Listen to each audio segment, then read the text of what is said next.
Hello दोस्तों, नमस्कार। स्वागत है आप सभी का मेरे यूट्यूब चैनल पे। आज का ये वीडियो काफ़ी मोटिवेशन वाला होने वाला है। इसमें मैं सारा बताऊंगा नर्सिंग ऑफिसर की रिस्पॉन्सिबिलिटीज़ क्या है, ड्यूटी क्या है, कैसे बने, नोट सेट क्या है। तो सबसे पहले बात करते हैं नर्सिंग ऑफिसर बने कैसे। नर्सिंग ऑफिसर बनने के लिए मेन चीज़ होती है त्याग और तपस्या। ठीक है, अगर किसी इंसान ने मन से अगर त्याग करके अगर तैयारी करी है और 80-20 के अंदर किसी लड़के ने सिलेक्शन लिया है तो वो बहुत ही अच्छी काबिलियत तारीफ है उसकी, है ना। तो सबसे पहले बात करते हैं भाई नर्सिंग ऑफिसर बने कैसे और नर्सिंग ऑफिसर क्यों बने का तो मेन रीजन ये है कि भाई मिडिल क्लास फैमिली के सबसे अच्छी जॉब जो है वो नर्सिंग ऑफिसर है। क्यों, आज प्राइवेट अगर आप बीटेक कर लोगे, कुछ भी कर लोगे, तो 35-50 हज़ार में क्या होता है। आप नर्सिंग ऑफिसर एक गवर्नमेंट जॉब है ना, जो अपनी लाइफ को सिक्योर करती है ना। ऐसी सिक्योर करती है कि जिसकी कोई हद नहीं है। अगर आप कुछ भी कर देते हैं ना तो ऐसा कोई, और जैसे प्राइवेट में क्या होता है, अब मेरे काफ़ी दोस्त हैं बीटेक कर करके इंजीनियर बने हुए हैं, दिन भर फोन आते हैं और अपने 8 से 2 की ड्यूटी, 2 से 8 की ड्यूटी, नाइट की ड्यूटी, कोई उसके बाद जानता नहीं भाई कोई है भी सही क्या। तो सबसे पहले बात करते हैं नर्सिंग ऑफिसर बने कैसे। नर्सिंग ऑफिसर बनने के लिए आपको क्या रिक्वायरमेंट होनी चाहिए। नर्सिंग ऑफिसर बनने के लिए 10th के बाद फिजिक्स, केमिस्ट्री, बायो, पीसीबी लेनी है। ठीक है, अच्छे मन लगा के तैयारी करनी है। 11th 12th जिसका सपना है डॉक्टरी करने का, मेरे हिसाब से तो भैया आजकल एमबीबीएस का तो गए जमाने।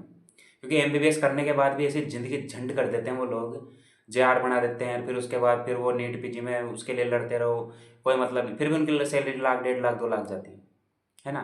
मस्त, मैं ये चाहता हूँ शांति पीसफुल वाली ज़िंदगी है ना नर्सिंग ऑफिसर की। ठीक है, उसके बाद आप क्या करते हैं, बीएससी एंट्रेंस का एक एग्ज़ाम होता है।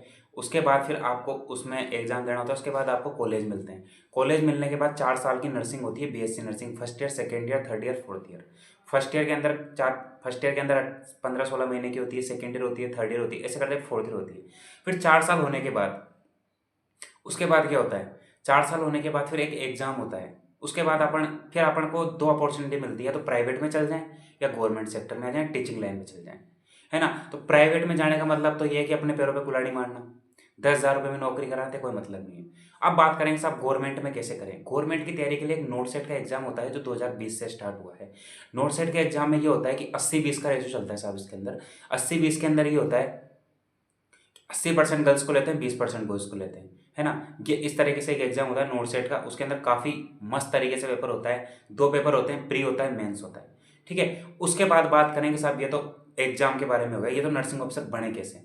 अब बात करेंगे साहब ड्यूटी एंड रेस्पॉन्सिबिलिटीज़ क्या है। ड्यूटी हमारी ये होती है, आज मैं एम्स बिलासपुर की बात करूँ तो एम्स बिलासपुर में मेरा ये शेड्यूल रहता है कि मैं सुबह उठ के, जैसे मॉर्निंग ड्यूटी होती है तो सुबह 7 बजे उठते हैं, नहाते हैं, भगवान की पूजा करके आराम से जाते हैं। उसके बाद जाते ही हमको नाइट शिफ्ट वाला जो नर्सिंग ऑफिसर रहता है वो हमें हैंड ओवर देता है। वो हमें सारे काम बताता है कि भाई ये पेशेंट की ये चल रहा है। मेन जो काम है ना नर्सिंग ऑफिसर का, आप कोई काम करोगे नहीं ना तो आपके ऊपर कोई दिक्कत नहीं आएगी, पर मेन जो काम है नर्सिंग ऑफिसर, एम्स से आपसे एक ही चीज़ मांगता है।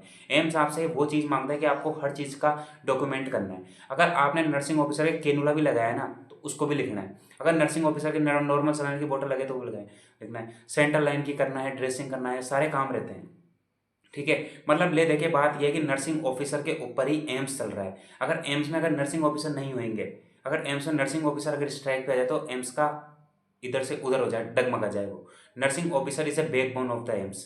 ठीक है, काफ़ी मेहनत होती है, काफ़ी सब कुछ करना पड़ता है। सुबह जैसे मेरी जनरल मेडिसिन में ड्यूटी है तो सुबह जाता हूँ, हैंड ओवर लेता हूँ, फटाफट फिर इंजेक्शन तैयार करते हैं, फिर वाइटल साइन लेते हैं, सारा काम कर पुरा के बिल्कुल A1 रेडी होके सारा काम करते हैं, सारा डॉक्यूमेंट करते हैं। उसके बाद में जैसे मान के चलो कोई पेशेंट डिस्चार्ज हो रहा है तो उसकी फाइल तैयार करनी होती है, पूरा हमें पूरा डाटा लिखना पड़ता है। मतलब एक एक चीज़ें आपकी डॉक्यूमेंट होनी चाहिए उस चीज़ के अंदर। अगर डॉक्यूमेंट में कोई कमी रहेगी तो आप फंस जाओगे, है ना। अगर कोई दवाई देना भूल जाते हो ना आप, है ना, मान के चलो आपने दवाई दे दी और आपने साइन नहीं करे और आपने डॉक्यूमेंट नहीं किया तो आपको कोई मतलब नहीं है।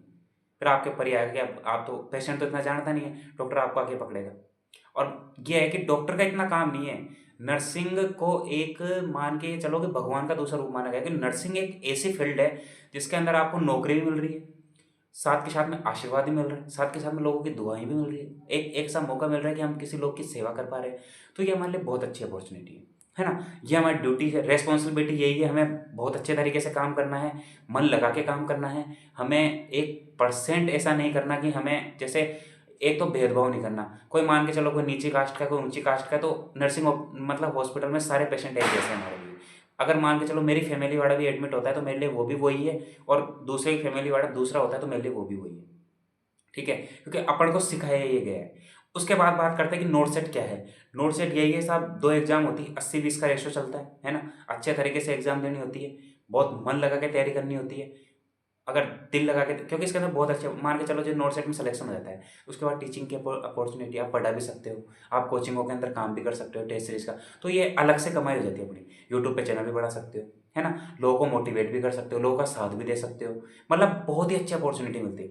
उसके बाद बात करते हैं नर्सिंग ऑफिसर की सैलरी कितनी होती है। देखो मैं ये फालतू चीज़ें जानता नहीं, डीए, पीए, सीए, मीए, मैं तो क्लियर बात कहता हूँ, नर्सिंग ऑफिसर की सैलरी बनी थी 93,000 की। तेरह हमारे अभी बनी थी 94-95,000 की स्लिप बनी थी, जिसके अंदर 15-16,000 का एनपीएस कट जाता है। उसके बाद में जो बचे कुचे पैसे हैं 77-78,000 वो हमारे अकाउंट में आते हैं।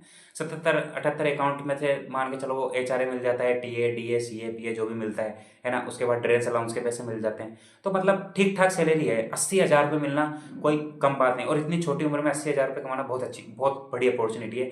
80,000 में आप मान के चलो, आज मेरे घर में प्रोग्राम है 12 तारीख को, तो मैं खुद अपने दम पे कर रहा हूँ, उसके अंदर 2.5 लाख 3 लाख रुपए खर्च हो रहे हैं, तो अपने दम पे कर, जब अपने दम पे किसी चीज़ को करते हैं ना अपन, तो उसकी अलग ही रौनक होती है। उसके जो मम्मी कहती है ना कि अब मेरा बेटा है वो संभालेगा, तो उसके बाद जिम्मेदारियाँ इतनी बढ़ जाती है। मेरे पापा कहते हैं अब तो मेरा बेटा है वो संभाल लेगा। तो एक माँ बाप की जो खुशी है ना, वो आपकी सरकारी नौकरी लग के लगी। और सरकारी नौकरी भी ऐसी आजकल, पता है सरकारी नौकरी में 20-30 हज़ार 25 हज़ार की नौकरी, और सरकारी नौकरी भी लगती है वीआईपी वाली, और एम्स जैसे इंस्टीट्यूट में काम करना बहुत अच्छी अपॉर्चुनिटी हो जाती है। उसके बाद बात करेंगे साहब, हमारा सिलेक्शन नहीं हो रहा, हम कैसे पढ़ाई करें। भाई सिलेक्शन नहीं हो रहा, देखो भाई मैं आपको पहले बता चुका हूँ, आपको मन लगा के तैयारी करनी पड़ेगी, अपनी कमियाँ ढूंढो। हमेशा इंसान को कमियाँ ढूंढ के चलेगा ना, तो वो आगे बढ़ेगा। अगर कमियाँ नहीं ढूंढेगा तो फिर कैसे बढ़ेगा, है ना? तो कमियाँ ढूंढो, अपने मन लगा के तैयारी करो, आराम से तैयारी करो। किसी भी चीज़ का डाउट है तो आप मेरे को फ़ोन कर सकते हैं, आपके पास मेरा नंबर है ना? और लाइफ कैसी है नर्सिंग ऑफिसर की, मेन चीज़ तो बताने भूल गया। नर्सिंग ऑफिसर की लाइफ ये है भाई, मेरी लाइफ बताऊँ ना, मेरी लाइफ सुनो मेरी बात। सुबह उठता हूँ आराम से बढ़िया, है ना? तैयार होता हूँ, ड्यूटी जाता हूँ, 2 बजे आता हूँ, उसके बाद सोता हूँ 2 बजे से 4-5 बजे तक, है ना? मस्त बेचैन, मस्त आराम से, मस्त ऐसी वीआईपी वाली ज़िंदगी चल रही है ना, कि ये मान के चलो किसी चीज़ की कमी नहीं है। डेली का 1500-1000 रुपये का खर्चा है, खूब आराम से, क्योंकि कमा रहे हैं अपने पैसे। अगर अपने पैसों पे अगर अपन खर्चा कर रहे हैं ना, तो अपन कोई दुख नहीं है। खूब आराम से खर्च करते हैं, खूब घूमते हैं फिरते हैं, यारों के साथ मज़े मारते हैं, पार्टियाँ करते हैं, सब कुछ करते हैं, है ना?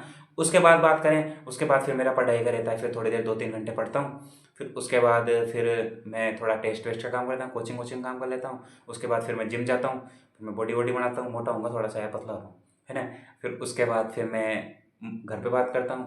उसके बाद मैं फिर क्या बोलते हैं, जिससे बात करनी होती है उससे बात कर लेता हूँ थोड़ी देर, है ना? फिर उसके बाद व्हाट्सएप चलाता हूँ, थोड़ी देर वो स्टेटस स्टेटस डाले, उसके बाद वो कर लेता हूँ। उसके बाद इंस्टाग्राम की रीलें देखता हूँ।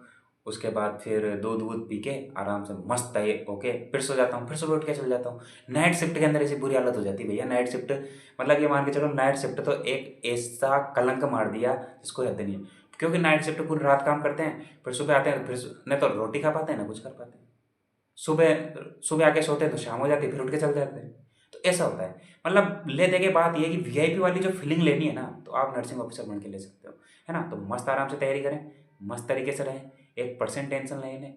आप मोटिवेशन होकर तैयारी करें। किसी भी तरह का डाउट है मेरे को फ़ोन करें, मैसेज करें 9782758908। इसी बात के साथ धन्यवाद। अच्छे तरीके से तैयारी करें। बेस्ट।